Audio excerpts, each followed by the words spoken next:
Streaming should be easy, and the Link 2 Pro makes it so. You can go from this to this. It's great for beginners or advanced users. The Link 2 Pro can help elevate your content. What you're going to need is the Link 2 Pro, and you can either mount this on top of the monitor or anything that supports a 1/4-inch mount, and a computer. And the computer that you're going to be using is going to be entirely based on your content and the type of streaming that you're going to be doing.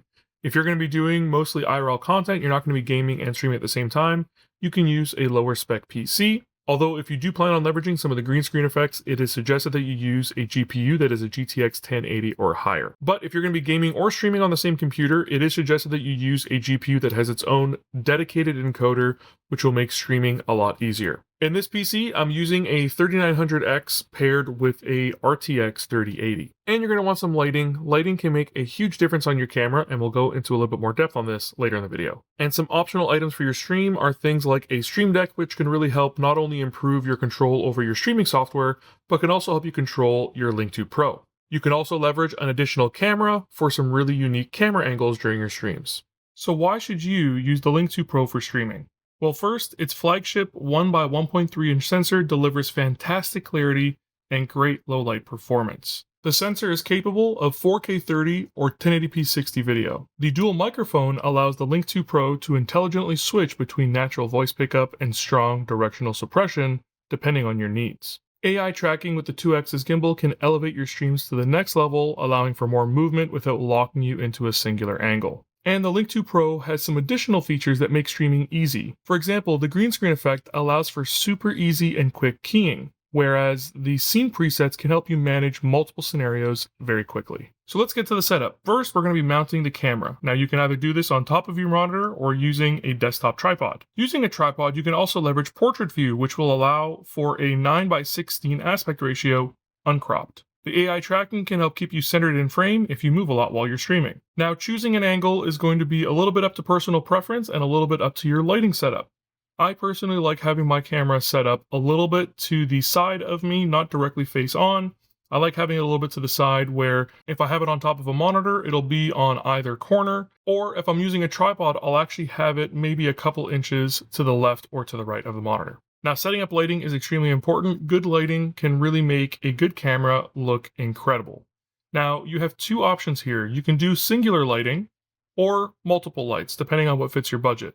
Now, for your light, you want to get the largest light source that you could possibly use because it helps soften the light a little bit and make it a little bit less harsh. But use whatever you have available in your budget. Here's just a quick example of what lighting can look like with a smaller light versus a slightly larger panel.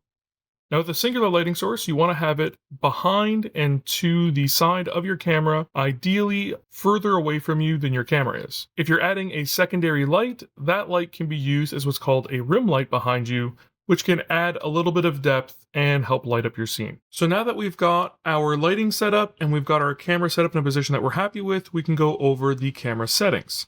So we're going to be in the Insta360 Link controller for this, and we can see our image settings on the right hand side here. The automatic image settings within Insta360's Link controller are going to be a great starting point, and they're fantastic for beginners. And then if you want to, you can go ahead and make adjustments to make the image fit your use case and the style that you'd like. Within the image settings, we have a few things that we can adjust. We have HDR, which will improve the dynamic range of your camera to provide as much of the highlights and as much of the shadows as possible in the same image. This is going to work best in a very well lit environment. If you're using a darker environment, it's better to have HDR off. The white balance setting is going to change the warmth or the coolness of your image. So if we toggle this off, you can see that we're able to make it more of a blue color or more of a yellow color, depending if we want that cooler or the warmer color for our lighting, or you can leave it to auto. Now the exposure setting is adjusting both your ISO and your shutter speed. ISO, the higher you put it, the more noise it's going to introduce in the image. So you want your ISO to be the lowest possible while still providing a bright enough image for you.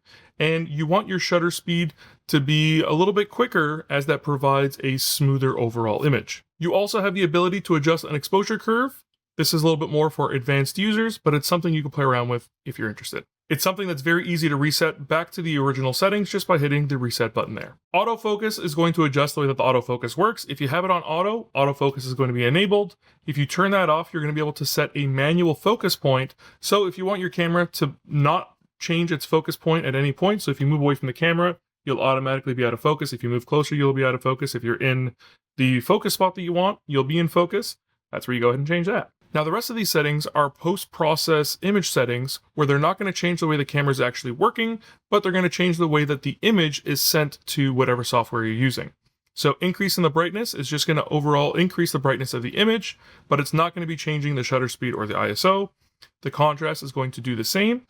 You can increase the contrast to have a darker, more contrasty image, or you can reduce it to have a lighter contrast image. Saturation is going to adjust the amount of color in an image, so it's going to really intensify those colors if you increase the saturation, or it's going to really desaturate or remove a lot of color if you lower that setting. Sharpness is going to do exactly that. It's going to try to increase the sharpness of the image by making the edges a little bit more crisp and a little less feathered in terms of the blend between different colors and different lines. So this is something you can play around with. It's a good spot to lead into my preferred settings. I prefer dropping down the sharpness to around 25 to 30%, and I leave my exposure on auto, but I drop the exposure compensation, which is going to reduce how much the exposure is pumped up or dropped down.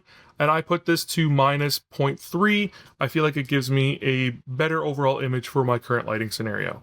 Now, if you want to do background replacements, using a green screen will allow the Link 2 Pro to deliver a more accurate edge detection and smoother blending, producing a studio-grade chroma key. So the Link controller software allows us to replace our background. And if I go ahead and turn on this background, it's of the Aurora, we can see that it is struggling a little bit to keep the edges, especially since I have a beard, and you can see that things aren't overly crisp, but we can make this better by using a green screen. So when using a green screen, you want to make sure that you have the best lighting you could possibly have, because you want to make sure that the green screen is as similar of a color across it as possible. Now we're going to go ahead and we're going to enable our background again, and we're going to go to green screen available.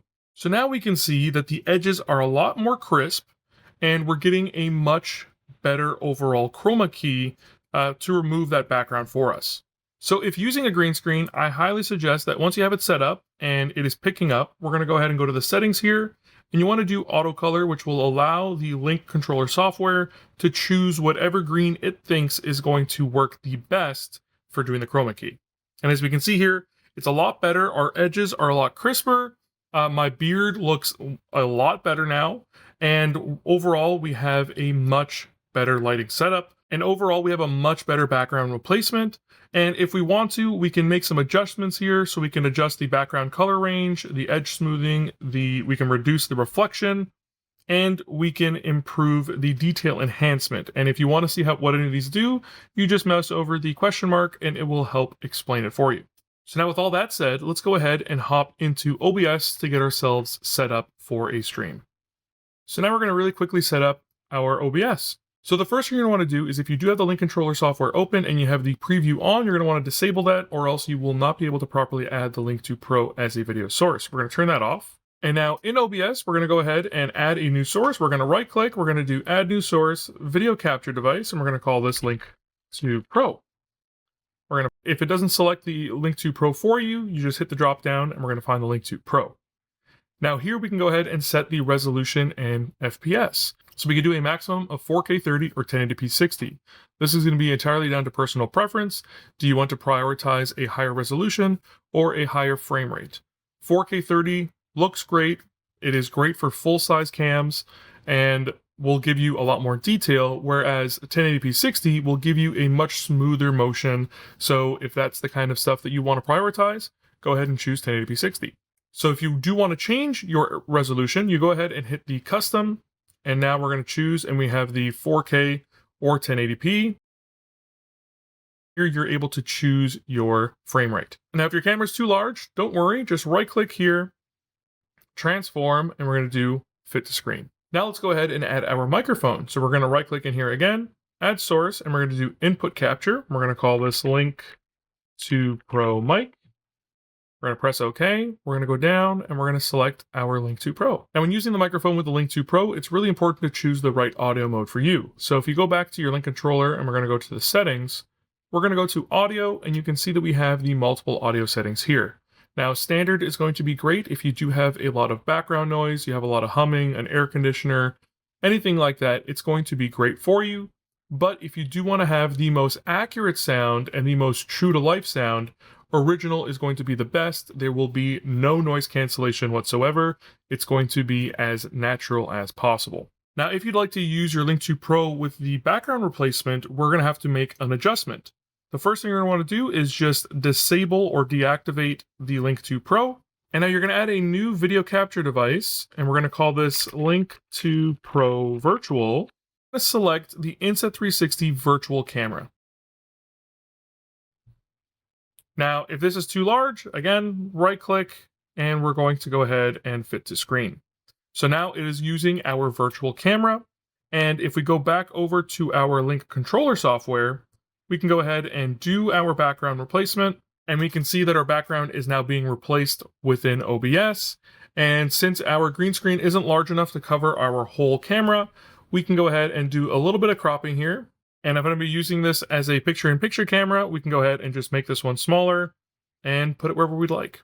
And here's an example of me using the Link 2 Pro with using the green screen background replacement on a just chatting scene. Now, utilizing the Stream Deck, we can do some really, really cool things here as well. I have a few things set up, but we can quickly talk about our options. So if I go ahead and drag a webcam configuration, I can select the Link 2 Pro, and we can see that we have all of these things that we can adjust. This makes it super simple for us to very quickly adjust and change based on different things that we're doing during our streams. Now, for example, this first one is automatically going to enable my main preset, which is what I have right here. This is my main stationary, looking at the camera, playing my games. This is going to be the main camera preset. Now, I have one that's going to toggle my tracking on and off. So if I go ahead and turn that on, now tracking is on. I can go ahead and I can stand up and I can move around.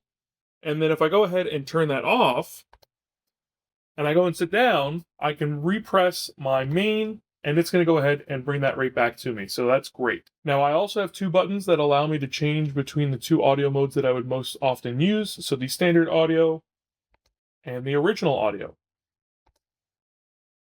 So depending on my use case, depending on what I'm doing, I can very quickly switch between those two audio modes. Now, if you want to, you can combine actions with the Insta360. Now, if you want to, you can combine actions with the Link 2 Pro with other actions like changing your scenes in OBS. So for example, I have these two multi-actions. The first one is my gaming scene. So what that's going to do is it's going to activate the gaming scene. It's going to change my webcam to the gaming preset that I have, which is this one. And then it's also going to make sure that my microphone is set to standard mode. And then I have a cam scene, which is going to go ahead and it's going to activate again the gaming preset position. It's going to change my microphone to the original audio mode, and it's also going to enable tracking. So now we have our stream layout, and if we want to go ahead and change to our gaming scene, I'm going to go ahead and hit the gaming scene button. And now we've got our gaming scene set up. So we're all good there. And let's say, I want to pause my game, I want to go and do something and show it on camera. I can go ahead and change it to the cam scene real quick, and it's going to turn on the tracking, and I can now get up. And let's say we're going to go ahead and make a coffee on stream. Then I want to go back. We're going to go sit down and we're going to switch back to our gaming scene. It's going to go ahead and hit gaming scene. And we're back. And the camera goes ahead and switches back to its main position. We get our gaming scene, we get our audio change, and everything is working super well. You can get super creative with using the Stream Deck and your Link 2 Pro to really do whatever you want it to. You can download the official Insta360 webcam plugin from the Elgato Marketplace. I hope this helped you get set up with the Link 2 Pro. There will be links down in the description where you can go ahead and pick up the Link 2 Pro for yourself. If you have any questions or comments, you can leave those down in the comment section below. See you next time.